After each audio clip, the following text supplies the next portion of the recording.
Bismillahirrahmanirrahim. Assalamualaikum warahmatullahi wabarakatuh. Hamdan syukran lillah ala ni'matillah, la hawla wa la quwwata illa billah, ma ba'd. Bersyukur kepada Allah Subhanahu wa taala atas karunia yang besar yang Allah berikan kepada kita semuanya, yakni nikmat iman dan Islam, sehingga Allah senantiasa memudahkan untuk melaksanakan kebaikan.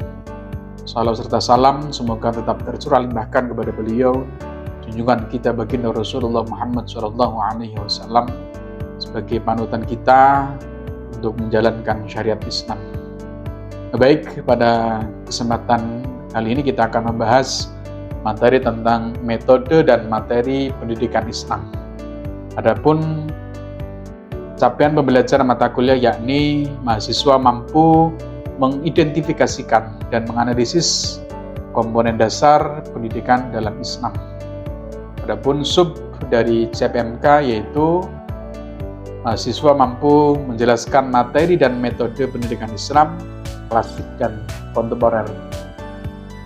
Baik, pada pembahasan ini ada 5 sub pembahasan yang akan dibahas pada pertemuan kali ini. Yang pertama adalah konsep metode pendidikan Islam, yang kedua jenis-jenis metode pendidikan Islam, yang ketiga materi pendidikan Islam, yang keempat prinsip pemilihan metode dan materi, yang kelima inovasi metode dalam pembelajaran modern. Baik, sebab yang pertama yaitu konsep metode pendidikan Islam. Metode dalam pendidikan Islam merupakan suatu cara atau strategi dalam menyampaikan nilai-nilai keislaman yang bersumber dari Al-Quran dan hadis. Metode tersebut dipilih untuk membentuk kepribadian Muslim secara komprehensif yang mencakup aspek akidah, ibadah, dan akhlak.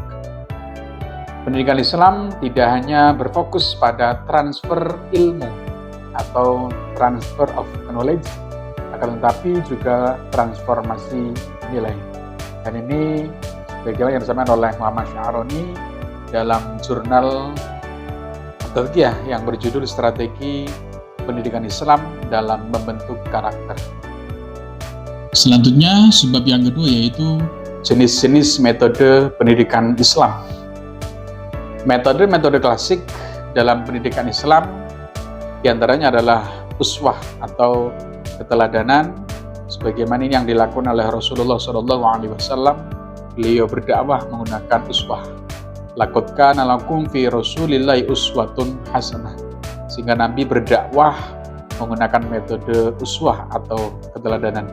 Yang kedua adalah mau'izah, yaitu memberikan nasihat sebagaimana para dai atau mubaligh yang memberikan pendidikan Islam menggunakan metode mau'izah atau nasihat. Yang selanjutnya adalah hiwar atau dialog. Di dalam metode ini untuk pendidikan Islam menggunakan dialog. Dan selanjutnya adalah ada ta'wid atau pembiasaan, dan ada qasas atau kisah-kisah. Ya, sebagaimana dalam tarikh atau sejarah, maka pendidikan Islam disampaikan melalui sebuah kisah atau qasas itu, yang telah digunakan oleh para nabi dan ulama sebagai sarana efektif membina karakter dan pemahaman keagamaan peserta didik.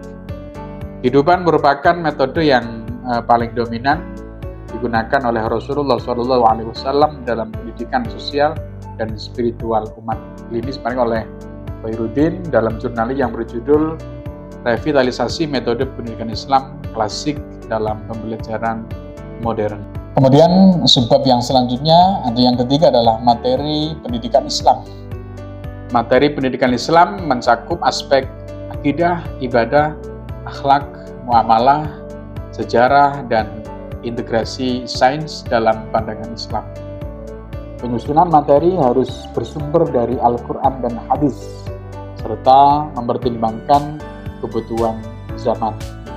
Sehingga penyusunan materi ini harus bersumber dari Al-Quran dan hadis sebagai rujukan atau sumber hukum Islam. Kemudian juga harus dipertimbangkan dengan kebutuhan zaman. Selain itu, Pendekatan tematik integratif penting untuk menumbuhkan relevansi materi dengan dunia nyata. Sebagian disampaikan oleh Nur Yadin ya, dalam jurnalnya yang berjudul Pengembangan Materi Pendidikan Islam Tematik Integratif. Selanjutnya adalah prinsip pemilihan metode dan materi.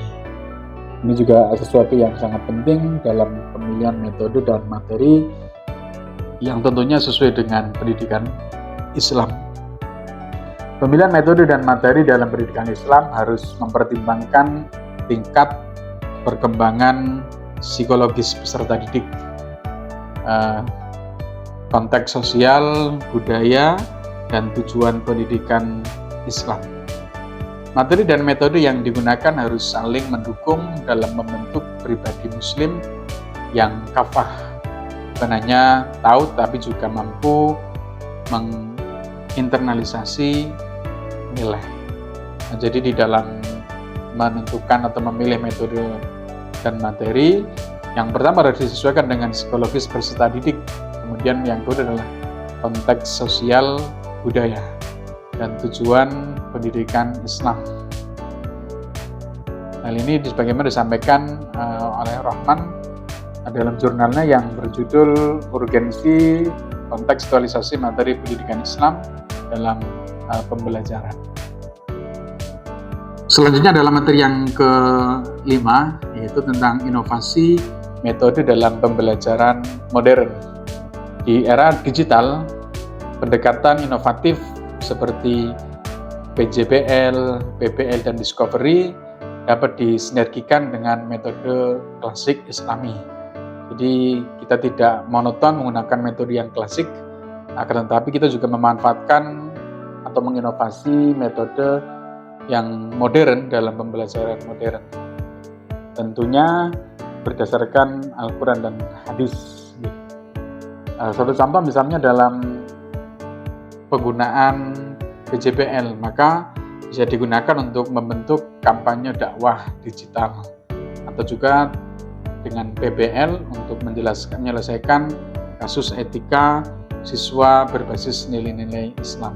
Ini yang sebagaimana disampaikan oleh Mubarak dalam jurnalnya yang berjudul Inovasi Strategi Pembelajaran PAI Berbasis Digital dan Nilai Islam. Baik, kesimpulan pada materi ini adalah metode dan materi pendidikan Islam harus adaptif terhadap perkembangan zaman. Akan tetapi tanpa mengabaikan nilai-nilai dasar ajaran Islam, yakni Al-Quran dan hadis. Perpaduan antara warisan klasik dan inovasi modern menjadi kunci suksesnya pelaksanaan pendidikan Islam yang relevan dan transformatif. Demikian pembahasan pada materi kali ini. Mudah-mudahan senantiasa mendapatkan ilmu yang bermanfaat dan barokah. Kurang lebihnya mohon maaf. Billahi taufiq wal hidayah, wa ridho wal inayah. Wassalamualaikum warahmatullahi wabarakatuh.